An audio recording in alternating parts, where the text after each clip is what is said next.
Laki ng plan ng simbahan, ano? Oo. Ganda pala. Province, proper. So guys, ito yung simbahan ng Burawin Leyte.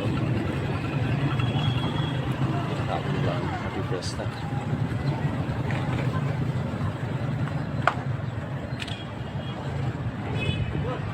Laki oh, ganda ng simbahan, no? Ito po yung Burawin na yun.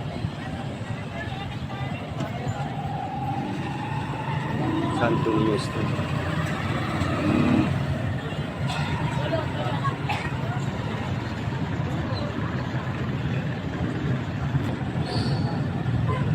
Plaza ng Burawin. Near po siya ng simbahan. Ito yung plaza nito.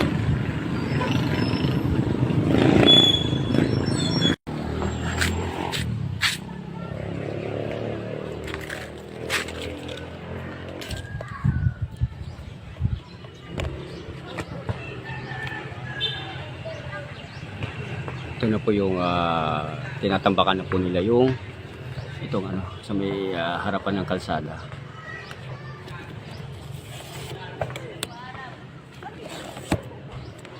Sa ngayon medyo wala po ko ngayon gumagawa dahil Sunday ko ngayon may misa.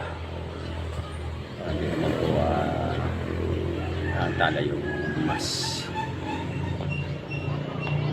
Ayan na po yung lawak.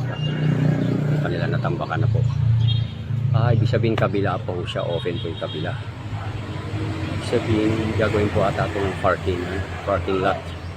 Para kasi may mga taga ibang lugar, mga bisita na magsisimba. Dito po sila magpa-park ata.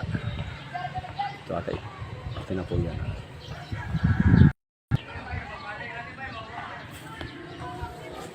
Hindi pa po siya umabot dito. Siguro loko po hanggang dito ata yung tambak. Sa side ng gilid. Sa side nila Lubrigo. Abrio pala.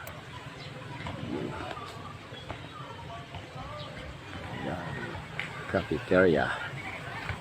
Dami po nga nasisimba. Marahil ito nga po yung gagawing parking lot. Ito yung papasok po ng simbahan ng San Pascual Bailon. Ito naman po yung shrine ng San Pascual Bailon. At ito naman po yung tabi sa beside ng highway, kalsada po. Kalsada po yan. Ito na po yung tinanggal nila para dito po dadami yung mga truck na yung magkakarga, yung dadagdag ng lupa. Ito meron na pong poste. Wala pa ho siyang buhos. Abang pa lang ang forma ng poste. Itong isa okay na po.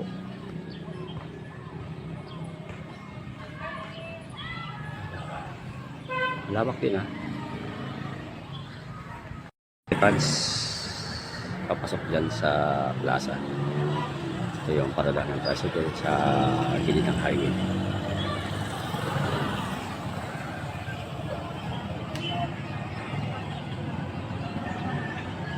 Yun, no? Sinabay ko na rin po yung Burawin kanina habang may sinadya po kami sa Burawin kanina. Hanggang dito na lang po. Thank you for watching. Maraming salamat po sa panonood nyo. Okay na po. Bye bye. Happy blessed Sunday po to all.